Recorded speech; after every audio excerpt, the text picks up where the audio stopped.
Ndabasuje mu izina rya Yesu Kristo. Amazina yanjye nitwa Claudine Uwizeyimana. Ndi umudamu, mfite umutware n'abana. Ndi umugenzi ujya mu ijuru. Data wa twese aduhana umugisha. Imana yampaye ubutumwa bwo kubagezaho kugira ngo tumusangire. Yesu atugirire neza. Nzanye ijambo Uwiteka yampaye uvuga ngo ntabwo Imana ikangwa n'ibinuka.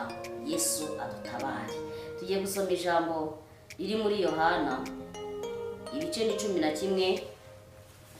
Turahera ku murongo wa 17. Imana itugirire neza. Yesu agezeyo asanga Lazaro amaze iminsi 4 mu gituro. Betaniya hari ubwari bugufi bw'i Yerusalemu nka Sitayoni 15. Nuko abayuda benshi bari baje kwa Marita na Mariya kubahumuriza kuko musaza wabo yari yapfuye. Marita yumvise ko Yesu aje ajya kumusanganira, ariko Mariya asigara yicaye mu nzu. Imana itugirire neza. Iri jambo ritubwiye urupfu rwa Lazaro, ariko umutwe w'ijambo wavuze ngo Yesu ntabwo akangwa n'ibinuka. Imana ihimbazwe. Njya nkunda kubwira abantu ngo iyo Imana izazura umuntu imurinda kunuka. Hari ibihe umuntu abamo bikamutera gutuma abantu bose bamwanga, bigatuma bamuvaho, bigatuma ndetse bumva badashaka no kumva ibyo avuga. Iki ni igihe Lazaro yari inshuti na Yesu, bagendana, twese turabizi, bari inshuti. Yesu akajya iwabo wa Lazaro, ariko ngo biza kuba ngombwa ko Yesu amenya yuko abantu bo muri icyo gihe batarahishurirwa ko ari Imana. Aravuga ati mbese bazabimenya gute? Bazabimenya ari uko hari icyo nakoze kivugira. Imana ihimbazwe. Ngo nuko biba ngombwa ko Yesu ava iwabo wa Lazaro, ariko ngo amaze kugenda Lazaro ararwara. Bibiliya yatubwiye ngo amaze kurwara, Mariya na Marita bajya aho Yesu yarari, baramubwira bati inshuti yawe Lazaro yapfuye. Imana ishimwe, yarembye. Ariko ngo biba ngombwa yuko Yesu ababwira ngo nimugende. Indwara arwaye si yo kumwica, ahubwo niyo guhesha Imana icyubahiro. Hari igihe Yesu agutereka mu bihe atari wowe ubyihamagariye, utabigizemo uruhare, akabigushyiramo kugira ngo bizamuheshe icyubahiro. Mu yandi magambo, Imana igikora ibintu biyifitiye inyungu, ariko n'uwo yabiteretsemo bikazamugirira inyungu. Nubwo bimubabaza, nubwo bituma abantu bamwanga, nubwo bituma bamwinuka, ariko bijya bituma agira inyungu imbere hazaza. Imana ihimbazwe. Ngo Mariya na Marita babona Yesu nta gisubizo gifatika bahaye, arababwira ngo nimugende. Indwara arwaye si yo kumwica, ahubwo niyo guhesha Imana icyubahiro. Ngo barahaguruka basubirayo, babwira Lazaro bati inshuti yawe yaduhakaniye, yatubwiye ko utazapfa, ahubwo indwara ufite ariyo kuzahesha Yesu icyubahiro. Imana ishimwe.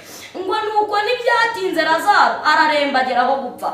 Ariko amaze gupfa, ngo umunsi wa mbere Yesu ntiyaza, abantu batangira kuryana inzara. Baravuga bati ni gute bari inshuti, ni gute bagendanaga, ni gute yaganiraga nawe akaba mwihindutse akageza aho gupfa. Imana ishimwe. Hari igihe ugera mu bihe bakaba banagusohora mu nzu kandi warasenze. Hari igihe ugera mu bihe banki ikaba yagutereza cyamunara kandi warasenze, ariko ntibivuze yuko ugomba guseba, ahubwo hari igihe Imana ibiguterekamo kugira ngo iziheshe icyubahiro mu bavuze. Imana ihabwe icyubahiro. Ngo Lazaro arapfa. Umunsi wa mbere Yesu ntiyaza, uwa kabiri ntiyaza, uwa gatatu ntiyaza. Ku munsi wa kane ngahagurutswa no kujya kugaragaza imirimo ye. Ijambo riratubwira ngo Yesu ahagurutse ntabwo yerekeje iwabo wa Lazaro mu rugo, ahubwo yagiye aho ikibazo kiri. Uyu munsi Imana yantumye ngo ufite ikibazo kikuremereye, ariko igeze aho ikibazo kiri. Wari ufite ikibazo cya banki, wari ufite ikibazo cy'urubyaro, wari ufite ikibazo cy'abakuroga, Imana ivuganye nacyo. Imana ivuganye n'icyo kibazo. Ngo Yesu yerekeje aho bahangiye Lazaro. Ngo nuko abaturage barahurura, baravuga bati cyorere aje gushinyagura. Imana ishimwe.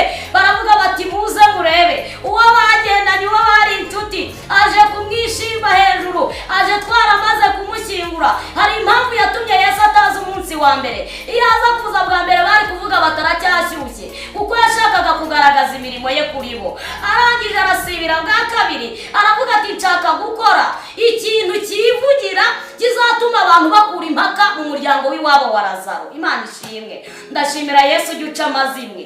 Nuko ngo ku munsi wa kane arahaguruka ajya ku gituro ngo arareka abantu baraza. Iyo uri mu bigeragezo hari abantu bashinzwe kucyamamaza bakavuga baturiya ntabyara, bakavuga baturiya bamusohora buri munsi, bakavuga baturiya kubaka byaranze, bakavuga baturiya Yesu we no kudusaba. Ngo nuko Yesu arabihorera barabanza baravuga bati tuzarebe buriya asaje gukora iki. Ntibari bizeye imbaraga ziri muri we. Hari ukuntu Imana ivugana nawe ikakubwira ibikomeye abantu bakareba ku gisekuru uvukamo, Imana ikakubwira ibikomeye abantu bakareba kutize, ariko Yesu ntareba kuri ibyo. Haleluya.